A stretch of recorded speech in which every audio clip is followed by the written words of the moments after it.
آپ یہ ذہن میں رکھیں، حضرت ابو بکر صدیق جب خلیفہ بنے ہیں نا، آپ محبت کا اظہار دیکھیں۔ حضرت علی رضی اللہ تعالیٰ عنہ کے ذہن میں وہ بات تھی کہ شاید یہ خلافت کا حق مجھے ملتا۔ میں آپ کو حدیث سناتا ہوں، صحیح مسلم کی 1759 نمبر حدیث ہے۔ بیعت ابتداء میں حضرت علی نے نہیں کی۔ یہ سارے آپ کو جو ذہن میں خدشات ہیں یہ بھی انشاءاللہ ساتھ ساتھ یہ محبت میں یہ دور ہوتے جائیں گے۔ باقی فدق کا معاملے کی بات کر لی ہم نے، بیعت کیوں نہیں کی؟ حضرت علی فرماتے ہیں بسم اللہ الرحمن الرحیم، محمد الرسول اللہ والذین معه اشداء علی الکفار رحماء بینہم تراہم رکعا سجدا یبتغون فضلا من اللہ ورضوانا، صدق اللہ العظیم۔ حضرات محترم،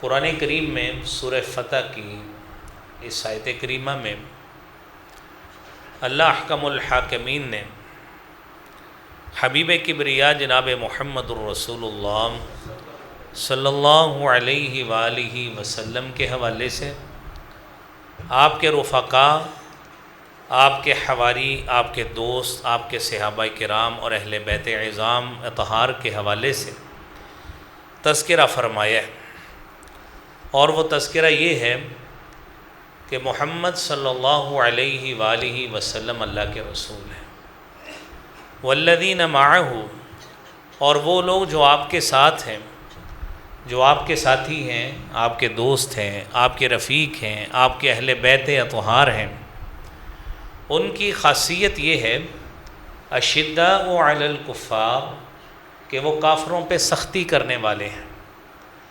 کافروں کا معاملہ ہو تو ان کے دل سخت ہوتے ہیں، مزاج سخت ہوتا ہے، اور ان کے ساتھ ان کے جو جنگی معاملات کے حوالے سے جب بات آئے تو یہ سختی کے ساتھ پیش آتے ہیں، جذبہ جہاد سے سرشار ہوتے ہیں۔ رحماء بینہم، لیکن جب باہمی معاملہ ہوتا ہے، آپس میں جب ایک دوسرے کے ساتھ تعلقات کی باری آتی ہے، باہمی میل جول کی باری آتی ہے، اور آپس میں معاشرتی تعلقات کی باری آتی ہے، تو رحماء بینہم، تو یہ آپس میں ایک دوسرے پہ رحمت اور شفقت کرنے والے ہیں۔ یہ خاصیت ہے اس جماعت کی جو جناب رسول اللہ صلی اللہ علیہ وآلہ وسلم نے صحابہ کرام اہل بیت اطہار کے حوالے سے تیار کی۔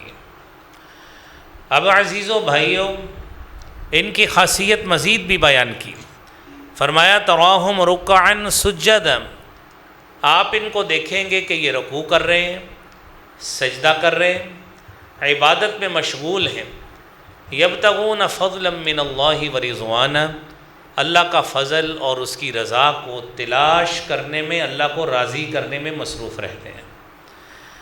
حضرات گرامی قدر، یہ لوگ دین کے بھی، دین اسلام کے، شریعت محمدی کے، اور جناب رسول اللہ صلی اللہ علیہ وآلہ وسلم کے بھی حقیقی وفادار بھی تھے، پاسبان بھی تھے، باہمی محبت کرنے والے بھی تھے، اور ایک دوسرے کا خیال اور دھیان رکھنے والے بھی تھے، اور اس انداز سے کہ ہر وہ آدمی ان کا آپس میں قریبی تعلق، باہمی محبت، باہمی پیار اس انداز سے بڑا ہوا ہے کہ آج ان کو امت مسلمہ میں بطور نمونہ پیش کیا جاتا ہے کہ ان کی آپس میں پیار کی کہانیاں، پیار اور محبت کی داستانیں، وہ صرف داستانوں تک محدود نہیں ہیں، بلکہ انہوں نے اپنے مراسم، اپنے تعلقات اہل بیت اطہار رضوان اللہ علیہم اجمعین کے ہوں یا صحابہ کرام کے ہوں، وہ باہمی تعلقات بڑے مضبوط تھے۔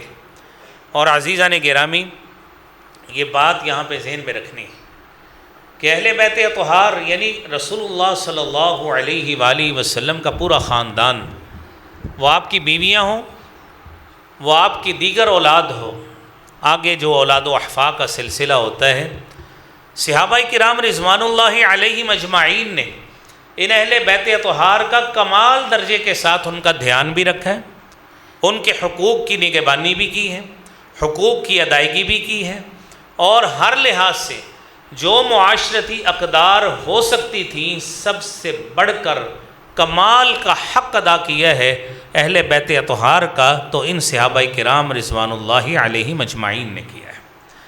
تو میرے عزیز بھائیوں، نبی کریم صلی اللہ علیہ وآلہ وسلم نے 18 ذی الحج 10 ہجری کو آپ نے جب غدیر خم کے موقع پہ خطبہ دیا تھا تو آپ صلی اللہ علیہ وآلہ وسلم نے جو بات فرمائی تھی، فرمایا اذکرکم اللہ فی اہل بیتی، اذکرکم اللہ فی اہل بیتی، اذکرکم اللہ فی اہل بیتی، کہ میں اپنے اہل بیت کے بارے میں تمہیں اللہ کا واسطہ دیتا ہوں۔ 3 مرتبہ آپ نے یہ بات کہی، صحیح مسلم کی 2408 نمبر حدیث ہے، 3 مرتبہ آپ نے یہ بات کہی۔ اب میرے بھائیوں، اس بات کو مد نظر رکھتے ہوئے معاشرے میں اس طرح کے گروہ وجود میں آئے کہ جنہوں نے اہل بیت اطہار کے نام سے محبت کا دعویٰ کرتے ہوئے اتنا غلو کیا کہ حضرت سیدنا حسن اور سیدنا حسین رضی اللہ تعالی عنہما ان کی شان اور قصیدے پڑھتے ہوئے اتنا غلو سے کام لیا کہ نعوذ باللہ من ذالک بسا اوقات ان سے مدد مانگنا بھی مشروع قرار دے دیا گیا۔ میرے عزیز بھائیوں، دوسری طرف اس انداز سے ان کو پیش کیا گیا کہ نعوذ باللہ من ذالک، یہ اہل بیت اطہار ایک الگ گروپ ہے، نعوذ باللہ خلفائے راشدین ان کے دشمن تھے، ازواج النبی رضوان اللہ علیہن یہ ان کی دشمن تھیں۔ یہ میرے بھائیوں بدقسمتی یہ ہے کہ محرم الحرام میں ایک خاص گروہ اس کی یہ خواہش ہوتی ہے کہ لوگوں کے اندر ایسی نفرت بڑھائی جائے کہ لوگوں کو یہ بات بتائی جائے کہ یہ اہل بیت اطہار کا الگ گروہ ہے، یہ مظلوم اتنا طبقہ ہے کہ کسی خلیفہ راشد نے ان کا کوئی دھیان نہیں رکھا، اور کسی نبی صلی اللہ علیہ وسلم کی بیویوں میں سے کسی نے ان کا دھیان نہیں رکھا۔ آگے ہم بات کرتے ہیں، جبکہ حقیقت اس کے برعکس ہوتی ہے۔ یہ صرف اہل بیت اطہار کے نام سے غلو سے کام لینا، محبت کے نعرے لگا کر صرف اپنی محبت بٹورنا اور لوگوں کے اندر افراط و تفریط پیدا کرنا اور صحابہ کرام کے حوالے سے نفرت پیدا کرنا اس گروہ کا خاص ٹارگٹ ہوتا ہے۔ میرے بھائیوں، ہماری گفتگو کا محور یہ ہے کہ صحابہ کرام رضوان اللہ علیہم اجمعین، اہل بیت اطہار ان کے محبت والے تعلقات تھے، ان کے آپس میں بڑے پیار والے مراسم تھے، انہوں نے آپس میں ایک دوسرے کے ساتھ اپنی بچیوں کے شادیاں کی ہوئی ہیں، اور آپ خود بتائیں، آپ معاشرے کے افراد ہیں، ماشاءاللہ ذمہ دار افراد ہیں، ذمہ دار شہری ہیں، رشتہ داری ہمیشہ وہاں پہ کی جاتی ہے، بیٹیاں وہاں پہ دی جاتی ہیں جہاں پہ عزت پورے خاندان کی ہوا کرتی ہے، جہاں پہ آنے والی بچی کو عزت اور قدر کی نگاہ سے دیکھا جاتا ہے۔ اور صحابہ کرام اہل بیت اطہار رضوان اللہ علیہم اجمعین کو ان صحابہ سے بھی اتنی محبت تھی کہ انہوں نے اپنی پیدا ہونے والی اولادوں کے نام سیدنا ابو بکر صدیق رضی اللہ تعالیٰ عنہ کے نام پہ رکھے، سیدنا عمر فاروق رضی اللہ تعالیٰ عنہ کے نام پہ رکھے، حضرت عثمان غنی رضی اللہ تعالیٰ عنہ کے نام پہ رکھے۔ یہ حضرت علی رضی اللہ تعالیٰ عنہ کی جو غیر فاطمی اولاد ہے اس میں آپ کو ابو بکر بھی ملیں گے، عمر بھی ملیں گے، عثمان بھی ملیں گے۔ حضرت حسین ابن علی رضی اللہ تعالیٰ عنہ کی اولاد میں بھی آپ کو یہ نام ملیں گے، حضرت حسن رضی اللہ تعالیٰ عنہ کی اولاد میں سے بھی یہ نام ملیں گے۔ نام میرے بھائیوں محبت کی وجہ سے رکھے جاتے ہیں، جہاں پہ پیار کا تعلق ہو اس نسبت کے ساتھ نام رکھے جاتے ہیں۔ میرے بھائیوں، بدقسمتی یہ ہے کہ اگر آج کا مبلغ، آج کا داعی لوگوں کے اندر اس طرح کی نفرتیں بھر کر کسے نہیں سنائے گا تو اس کی جیبیں نہیں بھری جائیں گی۔ اس لیے ان کی خواہش ہوتی ہے کہ اس طرح لوگوں کو یہ 2 الگ گروہ کر کے بتائے جائیں تاکہ ہمارا ایک خاص جو پیسے والا معاملہ ہے، جیبیں بھرنے والا معاملہ ہے، وہ چلتا رہے۔ حقیقت بھائیوں اس کے برعکس ہے۔ نبی کریم صلی اللہ علیہ وآلہ وسلم کے یہ صحابہ ہوں، یہ اہل بیت اطہار ہوں، ان کے حوالے سے اہل سنت والجماعت کا عقیدہ ہے کہ وہ ایسی افراط و تفریط سے، غلو سے کلیتاً بے نیاز ہے کہ کسی خاص اہل بیت کے 2 چیدہ افراد لے لیے اور سارے محبت کے دعوے ادھر کر دیے، باقی اہل بیت کو چھوڑ دیا۔ میرے عزیز بھائیوں، نبی کریم صلی اللہ علیہ وآلہ وسلم کے اہل بیت اطہار سے یہ بالکل انصاف نہیں ہے جو گروہ بھی یہ کرے۔ اور نبی کریم صلی اللہ علیہ وسلم کے اہل بیت اطہار کے مخصوص افراد سے حضرت سیدنا علی رضی اللہ تعالیٰ عنہ ہوں، حضرت حسین رضی اللہ تعالیٰ عنہ، صرف ان سے نہیں میرے بھائیوں، ہم اس طرح محبت کرتے ہیں جو جناب رسول اللہ صلی اللہ علیہ وآلہ وسلم کے حوالے سے قرآن نے بتایا۔ النبی اولا بالمؤمنین من انفسهم وازواجہ امہاتہم وَأُولُو الْأَرْحَامِ بَعْضُهُمْ أَوْلَى بِبَعْضٍ فِي كِتَابِ اللَّهِ مِنَ الْمُؤْمِنِينَ وَالْمُهَاجِرِينَ إِلَّا أَن تَفْعَلُوا إِلَىٰ أَوْلِيَائِكُمْ مَعْرُوفًا كان ذلك في الكتاب مسطورا۔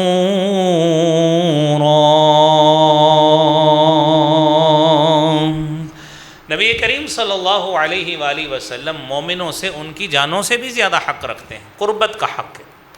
وَأَزْوَاجُهُ أُمَّهَاتُهُمْ، آپ کی بیویاں مومنوں کی مائیں ہیں، جو عام ماؤں کی حیثیت ہے، ان سے بڑھ کر مومنوں کی ماؤں کو یہ حکم دیا گیا ہے کہ آپ نے گھر میں رہنا ہے، لوگوں کی نظریں آپ تک نہ جائیں، اللہ رب العالمین تمہارا اخلاق، تمہارا کردار، تمہاری شخصیت اور تمہاری مکمل کے مکمل کردار اور شخصیت کو معاشرے کی غلاظت سے پاک رکھنا چاہتے ہیں۔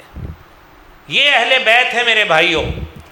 اور پھر دوسری طرف خارجیوں کا نظریہ، جن کے نزدیک نعوذ باللہ یہ صحابہ کرام یہ اہل بیت کے ہوں یا دیگر صحابہ کرام ہوں، نعوذ باللہ وہ بھی دائرہ اسلام سے خارج۔ میرے عزیز بھائیوں، ہمارا اہل سنت والجماعت کا عقیدہ یہ ہے کہ ہم کسی صحابی سے محبت میں غلو نہیں کرتے، ہم کسی صحابی سے محبت میں کمی نہیں کرتے، ہم کسی اہل بیت سے محبت میں کمی نہیں کرتے، نہ غلو سے کام لیتے ہیں، اور ان کا حق وہی ہے جو جناب رسول اللہ صلی اللہ علیہ وآلہ وسلم نے دیا ہے۔ اور نبی اکرم صلی اللہ علیہ وآلہ وسلم کے صحابی حضرت عبداللہ ابن عباس رضی اللہ تعالی عنہما کہتے ہیں، نبی صلی اللہ علیہ وسلم کے ایک دن میں پاس تھا، آپ کے پاس حضرت علی رضی اللہ تعالی عنہ موجود تھے۔ آپ نے فرمایا، یا علی سیکون فی امتی قوما ینتحلون حبنا اہل بیت،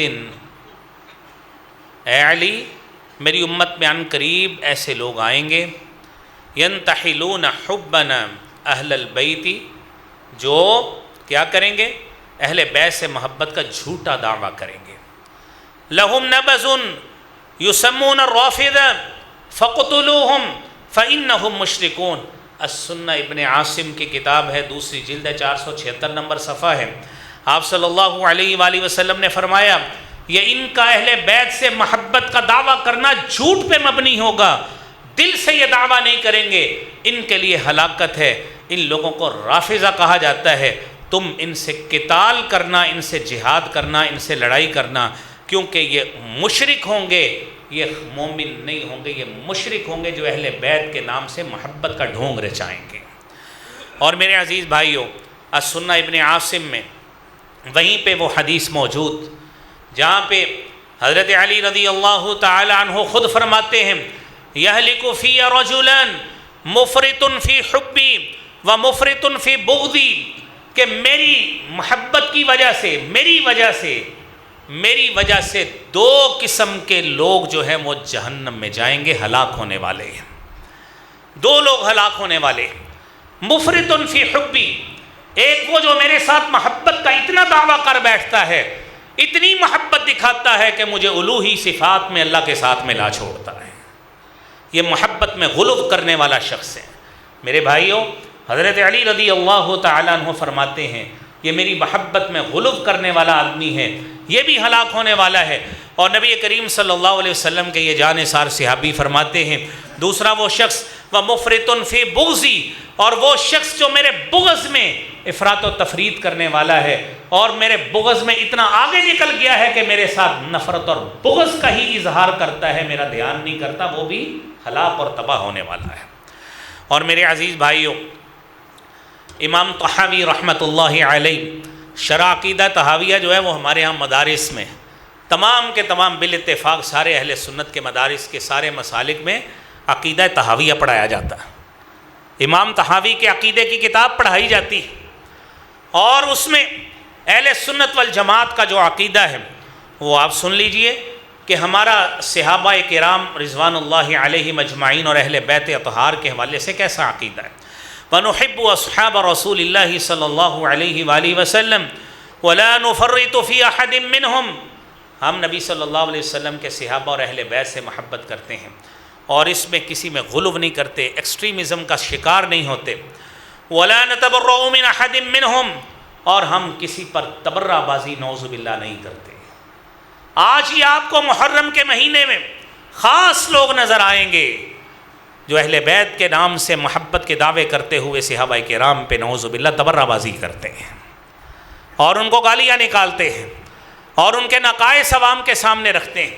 یاد رکھیے میرے بھائیوں، جو معصوم ذات ہے وہ جناب رسول اللہ صلی اللہ علیہ وآلہ وسلم کی ذات ہے۔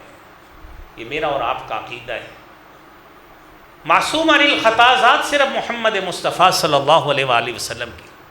کوئی صحابی ہو، کوئی اہل بیت ہو، کوئی آپ کا خلیفہ ہو، سارے انسان ہیں، کسی سے غلطی ہو سکتی ہے، لیکن ہمارا اس لحاظ سے بھی عقیدہ ہے کہ کسی صحابی نے جان بوجھ کر کوئی گناہ نہیں کیا ہوگا۔ انہوں نے اپنے تئیں جتنی محبت رسول، اتباع رسول جس حد تک ممکن ہو سکتی ہے، تمام صحابہ اور اہل بیت نے اپنی زندگی میں اس کو اپنانے کی کوشش کی۔ بتقاضۂ بشریت ان سے گناہ ہو بھی گیا ہو تو اللہ کا پھر بھی وعدہ ہے رضی اللہ عنہم ورضوا عنہ، اللہ ان سے راضی ہو گیا، ورضوا عنہ، وہ رب سے راضی ہو گئے۔ اور جب یہ میرے بھائیوں اللہ کی رضا، ان کی رضا مل گئی ہے تو ہم تیسرے گھر سے ان کے نقص نکالنے والے کون ہوتے ہیں؟ تو عزیزان گرامی، امام طحاوی رحمۃ اللہ علیہ فرماتے ہیں وَنُبْغِضُ مَن يُبْغِضُهُمْ، ہم اس سے بغض رکھتے ہیں جو ان صحابہ سے بغض رکھتا ہے۔ وَبِغَيْرِ الْخَيْرِ يَذْكُرُهُمْ، اور ان کی کسی بھلائی کا تذکرہ نہیں کرتا، ان کے نقائص اور عیوب کو تذکرہ کرتا ہے۔ وَحُبُّهُمْ دِينٌ وَإِيمَانٌ وَإِحْسَانٌ، اور ان کے ساتھ محبت کرنا دین ہے، ایمان ہے، احسان ہے۔ وَبُغْضُهُمْ كُفْرٌ وَنِفَاقٌ وَطُغْيَانٌ، اور ان کے ساتھ بغض رکھنا یہ کفر کی علامت ہے، بغض کی علامت ہے، نفرت کی علامت ہے، منافقت کی علامت ہے۔ میرے بھائیوں، آج کا وہ کیسا مسلمان ہے جو صرف اپنی تقریر کو چمکانے اور نعرے لگوانے کے لیے، اپنے پیسوں کو حلال کرنے کے لیے جو اس نے تقریر کے لینے ہوتے ہیں، لوگوں کے جذبات سے کھیلتا ہے، لوگوں کے جذبات سے کھیل کر نعوذ باللہ ان صحابہ اور اہل بیت کی متبرک ہستیوں کے خلاف نعرے لگواتا ہے۔ اللہ کریم ایسے لوگوں کو ہدایت عطا فرمائے۔ میرے عزیز بھائیوں، سیدنا عمر فاروق رضی اللہ تعالی عنہ کی محبت دیکھیے اہل بیت کے ساتھ۔ آپ جانتے ہیں کہ ہماری شریعت میں جو وسیلے کا ایک طریقہ موجود ہے کہ نبی کریم صلی اللہ علیہ وآلہ وسلم زندہ موجود تھے، آپ صلی اللہ علیہ وآلہ وسلم کے پاس صحابہ کرام جاتے تھے کہ اللہ کے رسول صلی اللہ علیہ وسلم فلاں چیز کے لیے دعا کر دیجئے، آپ دعا کر دیا کرتے تھے۔ اسی طرح اسی چیز کو مد نظر رکھتے ہوئے آج آپ بھی علماء اور اہل علم کے پاس، نیک لوگوں کے پاس آتے ہیں کہ ہمارے لیے فلاں کی دعائے خیر کر دیجئے، علماء دعا کر دیتے ہیں۔ رسول اللہ صلی اللہ علیہ وسلم کے دنیا سے چلے جانے کے بعد سیدنا عمر فاروق رضی اللہ تعالیٰ عنہ کا دور ہے، آپ کی خلافت کا دورانیہ چل رہا ہے، بارش نہیں ہو رہی، قحط پڑ گیا ہے۔ حضرت عباس رضی اللہ تعالیٰ عنہ اہل بیت میں سے ہیں، اہل بیت کے ایک چیدہ شخص ہیں، اہم شخصیت ہیں۔ صحیح بخاری کی 1010 نمبر حدیث ہے، حضرت عمر فاروق رضی اللہ تعالیٰ عنہ حضرت عباس رضی اللہ تعالیٰ عنہ کے پاس گئے اور جا کے کہتے ہیں اللہم انا کننا نتوسل الیک بنبینا، اللہ ہم پہلے تیرے نبی کے پاس آتے تھے، ان سے دعا کرواتے تھے، وسیلہ بناتے تھے، اور ہم اللہ تجھ سے بارش مانگتے تھے، تو آسمانوں کو حکم دیتا تھا، اللہ کے نبی صلی اللہ علیہ وسلم کی دعا کی وجہ سے ہمارے اوپر بارش ہو جایا کرتی تھی۔ آج اللہ کے رسول دنیا میں موجود نہیں ہیں، وَإِنَّا نَتَوَسَّلُ إِلَيْكَ بِعَمِّ نَبِيِّنَا، اے اللہ ہم تیرے پاس نبی کے چچا عباس کو لے کر آئے ہیں، اللہ اس واسطے کو اللہ قبول کر کے ہمیں جو ہے نا بارش پہنچا دے۔ فیسقون، ان کو بارش مل گئی۔ تو میرے بھائیوں، حضرت سیدنا عمر فاروق رضی اللہ تعالیٰ عنہ نے اس لحاظ سے جو قرابت داری ہے اللہ کے نبی صلی اللہ علیہ وآلہ وسلم کی، اس حوالے سے ان کا دھیان بھی رکھا، ان کو عزت بھی دی، ان کو توقیر بھی دی۔ اور پھر حضرت سیدنا ابو بکر صدیق رضی اللہ تعالیٰ عنہ، حضرت عمر فاروق رضی اللہ تعالیٰ عنہ، آپ یہ بات ذہن میں رکھیے، قرآن کریم میں اللہ رب العالمین نے فرمایا 10ویں سپارے کی پہلی آیت ہے، وَاعْلَمُوا أَنَّمَا غَنِمْتُم مِّن شَيْءٍ فَأَنَّ لِلَّهِ خُمُسَهُ وَلِلرَّسُولِ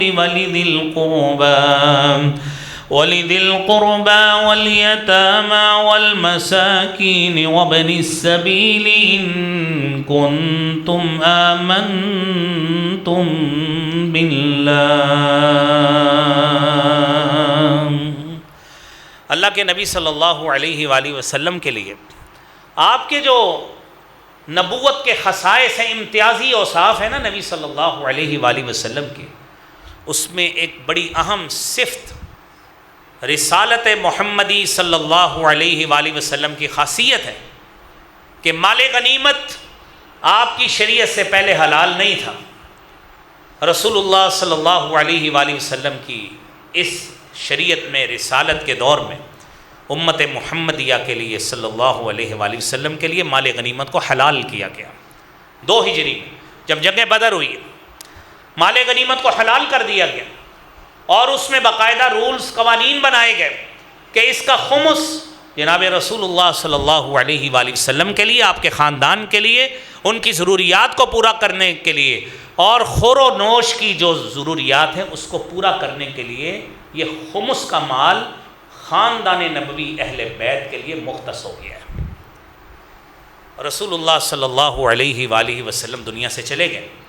حضرت سیدنا فاطمۃ الزہرا سلام اللہ علیہ رضی اللہ تعالی عنہ، جس کو رسول اللہ صلی اللہ علیہ وآلہ وسلم نے سیدۃ نساء اہل الجنہ کہا ہے، جنتی عورتوں کی سردار کہا ہے، علم نہیں تھا۔ حضرت سیدنا صدیق اکبر رضی اللہ تعالیٰ عنہ کے پاس چلی جاتی اور جا کے مطالبہ کرتی کہ ہمارا یہ باغ فدق والا جو معاملہ ہے، خیبر کی زمینوں کے حوالے سے اور فدق کا جو باغ ہے، اس میں ہمارا جو حق ہے وہ جائیداد کا وہ ہمیں دیا جائے۔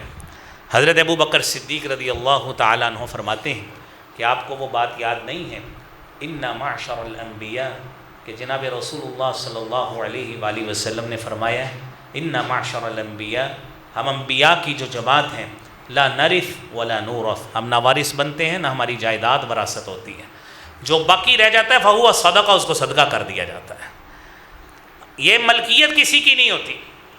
آپ کو جو ضروریات زندگی، اشیاء خور و نوش، وہ آپ کے گھر پہنچ جایا کریں گی۔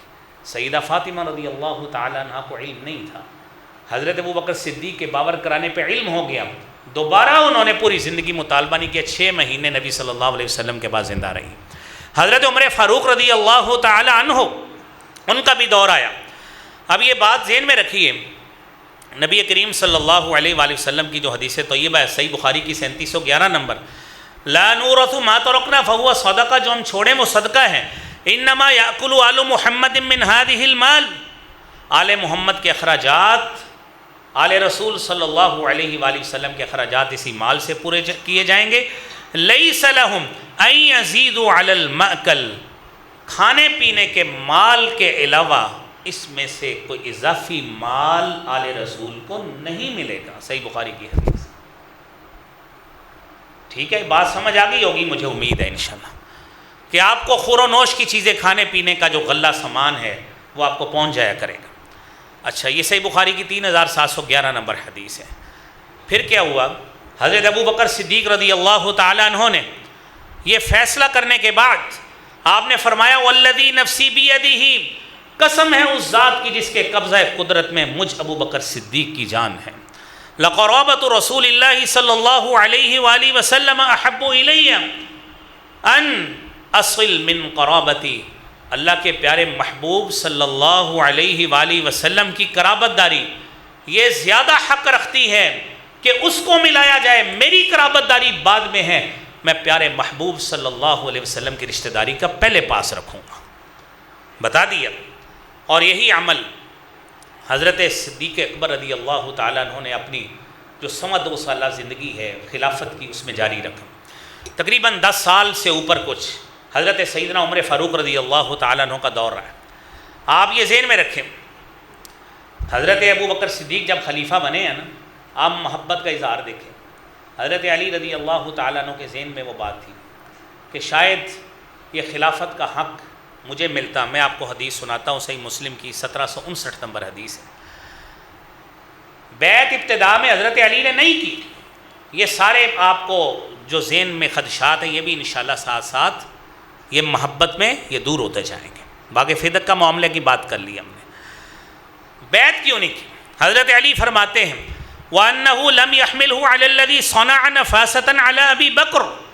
حضرت علی فرماتے ہیں کہ اس کا سبب ابو بکر کے ساتھ کوئی مقابلہ بازی نہیں تھا، اللہ نے جو انہیں فضیلت دی ہے اس کا انکار نہیں تھا۔ حضرت علی مان رہے ہیں کہ حضرت ابو بکر صدیق کو اللہ نے مجھ سے زیادہ فضیلت دی۔ وَلَا إِنْكَارٌ لِلَّذِي فَضَّلَهُ اللَّهُ بِهِ وَلَكِنَّا كُنَّا نَرَىٰ لَنَا فِي الْأَمْرِ نَصِيبًا فَاسْتُبِدَّ عَلَيْنَا بِهِ فَوَجَدْنَا فِي أَنفُسِنَا۔ شاید یہ تھی، بات یہ تھی کہ شاید اس میں خلافت میں ہمارا بھی حصہ ہو، اس لیے میں نے تھوڑا سا تأمل کیا، پھر بیعت بھی کی اسی مجلس میں اٹھ کر، اور حضرت ابو بکر صدیق رضی اللہ تعالیٰ عنہ نے حضرت علی کو اپنے دور میں قاضی اور جج کے منصب پہ فائز کیا، جو حضرت علی نے خوشی سے قبول کیا۔ اور یہی منصب بعد میں ایک منصب یہ، دوسرا جو مشاورتی کونسل تھی، ایڈوائزری کونسل جس کو کہتے ہیں، پرائم منسٹر چیف منسٹرز کے ایڈوائزرز ہوتے ہیں جن کو مشیر کہتے ہیں، اس میں حضرت علی شامل، حضرت عمر فاروق کی ایڈوائزری کونسل میں شامل، حضرت عثمان کی ایڈوائزری کونسل میں شامل۔ اور میرے عزیزو، اگر حضرت علی رضی اللہ تعالیٰ عنہ کے ذہن میں اگر کوئی بات ہوتی تو حضرت علی برملا اس کا اظہار کرتے، آپ 35 ہجری تک اس کا انتظار کیوں کرتے؟ آپ نے کبھی اس کا اظہار نہیں کیا کہ یہ تو ہمارا حق تھا۔ ہمارے پاس وقت نہیں ہے ورنہ میں صحیح بخاری کی 4447 نمبر حدیث وہ بھی آپ کو بتاتا کہ جس میں حضرت عباس رضی اللہ تعالیٰ عنہ نے یہ بات کہی تھی کہ علی آئیے، ہم نبی صلی اللہ علیہ وسلم کے پاس جاتے ہیں، آپ کے آخری اوقات لگ رہے ہیں، میں بنو ہاشم کے اور بنو عبد المطلب کے خاندان کو جانتا ہوں، جو پوزیشن آپ کی ہے نا، مجھے نہیں لگ رہا اللہ کے رسول صلی اللہ علیہ وسلم اس پوزیشن میں 2-3 دن سے زیادہ نکالیں، آئیے نبی صلی اللہ علیہ وسلم سے کچھ لکھوا لیں۔ صحیح بخاری کی 4447 نمبر حدیث۔ حضرت علی کہتے ہیں اگر رسول اکرم صلی اللہ علیہ وآلہ وسلم نے انکار کر دیا، ساری زندگی ہمیں کوئی خلافت نہیں دے گا، ساری زندگی۔ 2 حدیثیں اس کے علاوہ اور ہیں کہ جس میں حضرت عمر فاروق رضی اللہ تعالیٰ عنہ نے روکا کہ آپ کو قلم کتاب نہیں دیتے کیونکہ آپ کی طبیعت ٹھیک نہیں ہے، ہمارے پاس قرآن ہے، کافی ہے۔ دوسری حدیث میں موجود ہے اہل بیت سارے آپس میں جھگڑ پڑے کہ اللہ کے رسول صلی اللہ علیہ وسلم کو قلم اور کتاب نہیں دینا، تو اس میں حدیث میں آتا ہے کہ عمر نے بھی وہی بات کہی جو اہل بیت نے کہی۔ یہ جو الزام ہے سیدنا عمر فاروق رضی اللہ تعالیٰ عنہ پہ، اس کی کلیئرٹی حضرت علی رضی اللہ تعالیٰ عنہ نے خود فرمائی ہے، صحیح بخاری کی 4447 نمبر حدیث میں۔ میرے عزیزوں بھائیوں، حضرت عمر فاروق رضی اللہ تعالیٰ عنہ نے اہل بیت کے ساتھ جو محبت فرمائی ہے، حضرت عبداللہ بن عباس رضی اللہ تعالیٰ، حضرت عباس کے بیٹے، نبی صلی اللہ علیہ وسلم نے نا حضرت عبداللہ بن عباس کے ایک مرتبہ یہاں پہ ہاتھ نبوت لگا کے فرمایا تھا، اللہم فقہہ فی الدین وعلمہ التاویل، اے اللہ میرے اس بھائی کو دین کی فقاہت عطا فرما، وعلمہ التاویل، اے اللہ اس کو دین کے معاملات کی سمجھ عطا فرما، تاویل کا علم دے دے۔ تو میرے بھائیوں، عبداللہ بن عباس صحابہ کرام میں عظیم ترین مفسر ہیں جن کی آج بھی تفسیر سب سے معتبر ہے، تنویر المقباس فی تفسیر ابن عباس، حضرت عبداللہ بن عباس رضی اللہ تعالیٰ عنہ کی تفسیر۔ اور میرے بھائیوں، رسول اللہ صلی اللہ علیہ وسلم کے اس چچا زاد بھائی حضرت عباس کے بیٹے عبداللہ بن عباس اہل بیت میں سے، حضرت عمر فاروق کے اتنے محترم بن گئے. حضرت عمر فاروق خلیفہ راشد ہیں. عبداللہ بن عباس کی اتنی قدر کرتے ہیں. میں نے آپ کو بتایا ہم تمام اہل بیت کے قدردان ہیں, ایک دو مخصوص شخصیات کے نہیں, سب کے قدردان. ہم کسی سے بغض کا اظہار نہیں کرتے. ہم باہمی امن کے پرچار کرنے والے, الحمدللہ باہمی محبت کا پرچار کرنے والے, قومی سلامتی یکجہتی کا پرچار کرنے والے, کہ ان میں مسئلہ تھا ہی نہیں, ان میں کوئی آپس میں کوئی ایشو تھا ہی نہیں, جس کو آج پروپوگیٹ کر کے ایک مولوی جو ہے اپنی جیبیں بھرنے کی کوشش کرتا ہے, نعرے لگوا کر لوگوں میں نفرتیں بھرنے کی کوشش کرتا ہے. ان میں تو کوئی مسئلہ تھا ہی نہیں. حضرت عمر فاروق رضی اللہ تعالیٰ عنہ حضرت عبداللہ بن عباس کو بدری صحابہ کی مجلس کے ساتھ شرکت فرماتے تھے. جب نبی کریم صلی اللہ علیہ وسلم دنیا سے گئے ہیں نا, حضرت عبداللہ بن عباس کی عمر صرف 13 سال تھی. کتنی؟ صرف 13 سال تھی. تو جب ابو بکر صدیق کی خلافت ختم ہوئی ہے تو 15 سال تھی. آپ خود سوچیں, ہمارے 20-20 سال کے بچے ہوتے ہیں, ہم نے کوئی تھوڑا سا پیسوں کا حساب کرنا, بھائیوں کو ساتھ بٹھانا, کہتے ہیں وہ چل تو اٹھ کے باہر چل باہر چل. یہ بچوں کی حوصلہ شکنی ہوتی, ہم ان کا خود حوصلہ توڑتے ہیں. حضرت عمر فاروق اہل بیت کے کس طرح قدردان ہیں. ان کو پاس بٹھاتے بدری صحابہ کی مجلس میں, صحابہ کرام رضوان اللہ علیہم اجمعین نے کچھ آبجیکشن کیا کہ یہ تو چھوٹا بچہ ہے, آپ اس کو ہمارے ساتھ بٹھا دیتے ہیں. حضرت عمر فاروق رضی اللہ تعالیٰ عنہ فرمانے لگے, صحیح بخاری کی 4294 نمبر حدیث ہے, کہنے لگے انہو ممن قد علمتم, کہ تم لوگ جانتے ہو کہ اس کا تعلق کس خاندان سے, رسالت مآب صلی اللہ علیہ وآلہ وسلم کے خاندان سے. اور میرے عزیز بھائیوں, حضرت عمر فاروق رضی اللہ تعالیٰ عنہ نے جو وظیفے لگائے, حضرت حسنین کریمین, جب حسنین کا لفظ بولا جاتا ہے نا تو اس میں حسن بھی شامل ہوتے ہیں, حسین رضی اللہ تعالیٰ, دونوں شامل ہوتے ہیں. حسنین تسنیہ کا 2 کا صیغہ ہے. آپ نے امام ذہبی رحمۃ اللہ علیہ سیر و اعلام النبلاء میں 3 جلد 259 نمبر صفحہ ہے, بیان کرتے ہیں ان عمر لما دون الدیوان, حضرت عمر فاروق نے جب وظائف کی فہرستیں بنوائیں تو کیا کیا, الحق الحسن والحسین بفریدۃ ابیہما لقرابتہما من رسول اللہ صلی اللہ علیہ وآلہ وسلم. حضرت عمر فاروق نے حضرت حسن کے لیے, حضرت حسین کے لیے رضی اللہ تعالیٰ عنہما 5,000 ہزار درہم اسی طرح مقرر کیا جس طرح ان کے باپ حضرت علی رضی اللہ تعالیٰ عنہ کے لیے کیا. کس وجہ سے؟ قرابت رسول صلی اللہ علیہ وسلم کی وجہ سے, نسبت رسول صلی اللہ علیہ وآلہ وسلم کی وجہ سے. ورنہ اس وقت حضرت حسن و حسین کی عمر 20s میں تھی جب حضرت عمر فاروق رضی اللہ تعالیٰ عنہ کی خلافت شروع ہوئی. بلکہ جب شروع ہوئی ہے نا تو 6-7 سال عمر تھی اس وقت جب نبی صلی اللہ علیہ وسلم دنیا سے چلے گئے. 2 سال 2.25 سال حضرت ابو بکر صدیق کے ڈالے, 11-12 سال دونوں کی عمریں تھیں. آپ تصور کریں, حضرت عمر فاروق نے پوری کی پوری خلافت کے دوران 5,000 ہزار درہم حضرت حسن کا بھی وظیفہ لگایا, حضرت حسین کا بھی لگایا, حضرت علی کا بھی لگایا, اس وجہ سے کہ یہ اہل بیت میں سے ہیں, ان کا حق دوسروں سے زیادہ ہے. میرے عزیز بھائیوں, نبی کریم صلی اللہ علیہ وآلہ وسلم کے یہ خاندان والے, یہ قرابت والے, یہ محبت والے, ان کے ساتھ حضرت عمر فاروق رضی اللہ تعالیٰ عنہ کی نسبت بھی تھی. کیسی نسبت تھی؟ نسبت یہ تھی کہ حضرت عمر فاروق رضی اللہ تعالیٰ عنہ کی خواہش تھی کہ میں اہل بیت سے اپنی نسبت قائم کروں. تو حضرت علی رضی اللہ تعالیٰ عنہ کی جو حضرت فاطمہ سے دوسری بیٹی ہے ام کلثوم رضی اللہ تعالیٰ عنہ, ان سے حضرت عمر فاروق نے خواہش کی کہ میں نکاح کرنا چاہتا ہوں. حضرت علی نے اس کو قبول کیا اور ان کے ساتھ شادی ہوئی. صحیح بخاری کی 2881 نمبر حدیث ہے, حضرت سالبہ بن نبی مالک رضی اللہ تعالیٰ عنہ حدیث بیان کرتے ہیں کہ مدینہ منورہ کی خواتین میں حضرت عمر فاروق نے جب چادریں تقسیم کی, ایک قیمتی چادر بچ گئی تو حضرت عمر فاروق کے قریب بیٹھے ہوئے لوگوں میں سے ایک شخص نے کہا, یا امیر المومنین, اے امیر المومنین, اعطی ھذا ابنۃ رسول اللہ صلی اللہ علیہ وآلہ وسلم, اسے نبی صلی اللہ علیہ وآلہ وسلم کی نواسی کو دے دیں جو کہ آپ کی زوجہ ہیں. تو حضرت عمر فاروق نے اس کی بات کو قبول کرتے ہوئے نسبت اور قرابت کی وجہ سے وہ چادر اس کو عطائے فرما دی.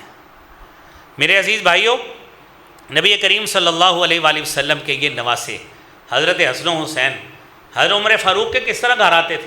آج مولوی عمر کا نام لینے سے کتراتا ہے، ابو بکر کا نام لینے سے کتراتا ہے کہ میں نے سٹیج پہ نام لے لیا تو لوگوں کو تو پتہ لگ جائے گا کہ حسن و حسین کی عمر فاروق سے قربت بڑی تھی، تو میں پیسے کہاں سے کماؤں گا، میں نفرت کیسے ان میں عوام میں بھروں گا، تو وہ کیا کرتا ہے، ان کا نام ہی نہیں لیتا۔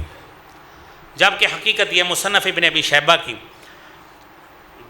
4 نمبر جلد 12 نمبر صفحہ ہے، حضرت سیدنا ابو صالح بیان کرتے ہیں رضی اللہ تعالی عنہ ان الحسن والحسین رضی اللہ تعالی عنہما، کہ حضرت حسن بھی حضرت حسین بھی کانا یدخلان علی اختہما ام کلثوم، اپنی بہن ام کلثوم رضی اللہ تعالیٰ عنہ کے گھر آیا جایا کرتے تھے۔ ابتدائی بات ہے، جس طرح کہ ابھی 12-13 سال عمر ہے بچوں کی، حضرت عمر فاروق کے گھر آتے تھے جو ان کی بیوی حضرت حسن و حسین کی بہن ام کلثوم کا گھر تھا۔ وہی تمشت، اور وہ اس وقت کنگھی کر رہی ہوتی تھی، یہ حدیث میں بیان ہے۔ یہ ہے محبت میرے بھائیوں، یہ حسن و حسین کی ابو بکر اور عمر فاروق سے محبت ہے، اور اس محبت کا پرچار کرنا چاہیے تاکہ میرے بھائیوں میرے عزیزوں لوگوں کو پتہ لگے کہ صحابہ اور اہل بیت میں کتنی محبت ہے۔ امام شافعی رحمۃ اللہ علیہ، یاد رکھیے اہل سنت والجماعت کے ہاں عموماً جو ائمہ کرام کی فقہی ائمہ کرام کی بات کر رہے ہیں، 4 ائمہ کرام کی تعداد ہے۔ امام ابو حنیفہ رحمۃ اللہ علیہ 150 ہجری میں فوت ہوئے، 80 ہجری کو پیدا ہوئے، 150 میں فوت ہوئے، اور امام مالک رحمۃ اللہ علیہ 93 ہجری میں پیدا ہوئے، 179 میں فوت ہوئے۔ امام شافعی رحمۃ اللہ علیہ 150 ہجری میں پیدا ہوئے، 204 ہجری میں فوت ہوئے۔ امام احمد بن حنبل رحمۃ اللہ علیہ 163 ہجری میں پیدا ہوئے، 241 ہجری میں فوت ہوئے۔ امام شافعی رحمۃ اللہ علیہ نے آپ نے کتاب جو ہے نا، امام احمد بن حنبل نے کتاب لکھی فضائل صحابہ، اس میں عشرہ مبشرہ کے بعد جو ان کی حدیث کی کتاب نا مسند احمد، 40,000 حدیثیں ہیں اس میں۔ حدیث کے ذخیرے میں سب سے بڑی کتاب مسند امام احمد، ائمہ کرام میں مسند امام احمد ہے، 40,000 حدیثیں۔ اس میں جو صحابہ کرام کی مسانید کو بیان کرنے کے بعد، عشرہ مبشرہ کی مسانید کو بیان کرنے کے بعد، سب سے پہلے انہوں نے مسند بیان کی ہے حضرت فاطمہ کی فضائل بیان کیے، حضرت حسن کے بیان کیے، حضرت حسین رضی اللہ تعالیٰ عنہ کے کیے، اور پھر اس کے بعد آگے کیا ہے، امام احمد بن حنبل نے اپنی مسند میں عشرہ مبشرہ کے فضائل بیان کرنے کے بعد اہل بیت اور مسند بنو ہاشم کا ذکر کیا کہ ان کی نسبت سے جو حدیث ان کا تذکرہ کیا۔ میرے بھائیوں اہل سنت والجماعت کی یہ محبت ہے صحابہ سے، اہل بیت اطہار سے۔ اور پھر امام شافعی رحمۃ اللہ علیہ نے اہل بیت کی مدح میں جو شعر لکھے، طبقات الشافعیہ سبکی میں پہلی جلد 299 نمبر صفحہ ہے، کہتے ہیں ان کان رفضا حب آل محمد، اگر محبت آل محمد یہ روافظ کی نشانی ہے، فلیشہد الثقلان انی رافضی، پھر میں بھی وہی ہوں کہ میں محبت اہل بیت کا داعی ہوں۔ امام شافعی فرماتے، اور آج ہم بھی اسی کا پرچار کر رہے ہیں۔ اور اس کے ساتھ ساتھ امام شافعی فرماتے ہیں یا اہل بیت رسول اللہ صلی اللہ علیہ وآلہ وسلم حبکم، اے اہل بیت اطہار رضوان اللہ علیکم اجمعین، حبکم فرض من اللہ فی القرآن انزل، تمہاری محبت اس قرآن میں نازل ہوئی ہے جو اللہ نے نازل کی ہے۔ کفاکم من عظیم القدر انکم من لم یصلی علیکم لا صلاۃ لہ، تمہاری بلند شان کے لیے اہل بیت اتنا ہی کافی ہے کہ جو تم پہ درود نہیں پڑھتا اس کی نماز ہی نہیں ہوتی۔ میرے عزیز بھائیوں یہ ہے محبت اہل سنت کی صحابہ کے ساتھ، اہل بیت کے ساتھ۔ اور میرے عزیز القدر ساتھیوں حضرت علی رضی اللہ تعالیٰ عنہ، آخری بات ہم کر رہے ہیں، حضرت علی رضی اللہ تعالیٰ عنہ کے ساتھ ہے نا 2 جنگیں صحابہ کرام کی ہوئی۔ 36 ہجری میں جنگ جمل ہوئی حضرت عائشہ رضی اللہ تعالیٰ عنہ کے ساتھ۔ ایشو دونوں کا ایک تھا کہ حضرت عثمان رضی اللہ تعالیٰ عنہ کے قاتل پکڑیں آپ، ہم پھر بیعت کریں گے۔ حضرت علی کو کہا 36 ہجری میں جنگ جمل ہوئی، 37 ہجری میں جنگ صفین ہوئی۔ حضرت علی رضی اللہ تعالیٰ عنہ سے پوچھا گیا کہ جنگ جمل کے حوالے سے کہ جن کے ساتھ آپ لڑائی کر رہے ہیں علی بتائیے مشرکون ہوں، کیا وہ مشرک ہیں؟ کہنے لگے نہیں۔ کہتے من الشرک فروا، کہ حضرت علی فرماتے ہیں وہ تو شرک سے بھاگنے والے ہیں، یعنی وہ تو پکے جو ہیں وہ موحد ہیں۔ پھر پوچھا گیا اب منافقون ہم، کیا وہ منافق ہیں؟ تو حضرت علی رضی اللہ تعالیٰ عنہ فرماتے ہیں ان المنافقین لا یذکرون اللہ الا قلیلا، منافق تو اللہ کا ذکر کرتے ہی نہیں ہیں، تھوڑا کرتے ہیں، یہ تو سارے کے سارے اپنے آپ کو رکوع و سجود میں اپنے آپ کو لگانے والے ہیں۔ فما ہم، پوچھا گیا کیا ہیں؟ حضرت علی فرماتے ہیں اخواننا بغوا علینا، یہ ہمارے بھائی ہیں، یہ ہمارے بھائی ہیں جنہوں نے ہمارے خلاف بغاوت کی ہے، اور بغاوت کا ایک سیاسی ایشو تھا کہ حضرت عثمان کے قاتل پکڑیں پھر بیعت کریں گے۔ یہ مصنف ابن ابی شیبہ کی 37,763 نمبر حدیث ہے۔ اور پھر میرے عزیز بھائیوں دیکھیے، حضرت علی رضی اللہ تعالی عنہ کے حوالے سے زید بن اسم رحمہ اللہ علیہ فرماتے ہیں سأل علی عن قتلى یوم صفین، وہ جنگ جو 37 ہجری میں حضرت امیر معاویہ رضی اللہ تعالیٰ عنہ اور حضرت علی رضی اللہ تعالیٰ عنہ کے درمیان لڑی گئی، پوچھا گیا کہ ان کے قتل کے حوالے سے اے علی آپ کا موقف کیا ہے؟ تو حضرت علی فرماتے ہیں قتلانا وقتلاہم فی الجنہ، ہمارے مقتولین بھی اور امیر معاویہ کے لشکر کے مقتولین بھی دونوں جنتی ہیں۔ یہ حضرت علی رضی اللہ تعالیٰ عنہ فرماتے ہیں۔ اور میرے عزیزوں یہ 37,880 نمبر حدیث ہے مصنف ابن ابی شیبہ کی۔ عزیزان گرامی، حضرت علی حضرت معاویہ کا سلسلہ چل رہا تھا اسی حوالے سے۔ کیسر روم کو خبر ہوئی کہ مسلمانوں کی آپس میں بنی نہیں ہوئی، اس نے سوچا کہ مسلمانوں کے علاقے جو ہے نا میں ان پہ حملہ کرتا ہوں، اور یہ علاقہ مسلمانوں سے واگزار کر کے میں اس پہ قبضہ کرتا ہوں، مسلمانوں کی اس چپکلش کا فائدہ اٹھاتا ہوں۔ حضرت امیر معاویہ رضی اللہ تعالیٰ عنہ نے خط لکھا جو البدایہ والنہایہ 8ویں جلد 119 نمبر صفحہ پہ موجود ہے۔ حضرت معاویہ نے جو خط لکھا ہے یبن کلب الروم، اے روم کے کتے بات سن، واللہ لئن لم تنتہی وترجع الی بلادک یا لعین، اے لانتی آدمی اگر تو اپنی حرکت سے باز نہ آیا تو یاد رکھنا میں اپنے ملک کی طرف تو واپس نہ گیا تو میں اور میرا چچا زاد بھائی علی بن ابی طالب رضی اللہ تعالیٰ عنہ ہم آپس میں صلح کر کے تیرے خلاف لڑیں گے اور تجھے تیرے علاقوں سے نکال کر باہر کریں گے، اور باوجود وسعت کے تیری زمین تجھ پہ تنگ کر دیں گے۔ یہ حضرت امیر معاویہ رضی اللہ تعالیٰ عنہ کا خط ہے۔ میرے بھائیوں، آج کا مورخ یہ بات کیوں نہیں بتاتا؟ میں بھی پڑھ کے آیا ہوں، البدایہ والنہایہ امام ذہبی کی کتاب ہے، امام ابن کثیر کی کتاب ہے۔ علامہ ابن کثیر رحمۃ اللہ علیہ 774 ہجری میں فوت ہوئے۔ بھائی کتابیں پڑھیں، صحابہ کرام رضوان اللہ علیہم اجمعین کا اہل بیت کتنا مضبوط تھا، لیکن بدقسمتی یہ ہے کہ ہم لوگ محبت کا درس نہیں دیتے، ہم پیار کا درس نہیں دیتے، نفرتیں بانٹتے ہیں اور ممبروں سے نعوذ باللہ ایسی باتیں نکالتے ہیں کہ لوگوں کے درمیان نفرتیں پھیلیں۔ میرے بھائیوں، یہ مومن کی شان نہیں ہے۔ میں ذاتی طور پہ میں اس حوالے سے میں قدردان ہوں اپنی ضلعی انتظامیہ کا۔ انہوں نے ہمارے جمعے سنے، ہمارے سارے کے سارے محرم کے بھی، پچھلے سالوں کے بھی۔ انہوں نے مجھے پرسوں بلا کے RPO صاحب نے، سہیل اختر سکھیرا صاحب نے، پورے فیصل آباد میں الحمدللہ یہ بندہ واحد کھڑا ہے جس کو انہوں نے بلا کے تعریفی سرٹیفکیٹ دیا ہے ہمارے مسلک کے لوگوں کو کہ آپ کے محرم کے جمعے سارے کے سارے آپ نے قومی سلامتی کو قائم رکھا ہے، آپ نے کوئی عدم اتحاد کی بات نہیں کی، انتشار کی بات نہیں کی۔ مجھے تعریفی سرٹیفکیٹ بھی دیا ہے، شیلڈ دی ہے، اور ہر لحاظ سے انہوں نے ہمیں اپریشیٹ کیا ہے۔ میں ان کا بھی CPO صاحب کا بھی شکر گزار ہوں۔ ہم محبتیں بانٹنے والے، میں آج بھی میری جو ساری کی ساری گفتگو کا کرکس یہی ہے کہ ہم تو محبتیں بانٹنے والے۔ صحابہ اور اہل بیت میں اختلاف تھا ہی نہیں، کچھ سیاسی اختلافات یہ تو بھائیوں میں بھی ہو جاتے ہیں، لیکن جب بات آئی دشمن کے خلاف لڑنے کی، جب بات آئی حقوق کی، اور جب بات آئی ایک دوسرے کا دھیان کرنے کی، تو ایک دوسرے سے بڑھ کر انہوں نے ایک دوسرے کا دھیان رکھا ہے، جس کی مثالیں آپ نے سن لی۔ اللہ کریم مجھے بھی، آپ کو بھی، ہم سب کو یہ محبتیں، یہ پیار اور یہ اس طرح کی باہمی ہم آہنگی کی باتیں آپس میں پھیلانے کی اللہ توفیق عطا فرمائے۔ اللہ ہمیں اہل بیت کا، صحابہ کرام کا ادب و احترام نصیب فرمائے۔ وآخر دعوانا الحمدللہ رب العالمین۔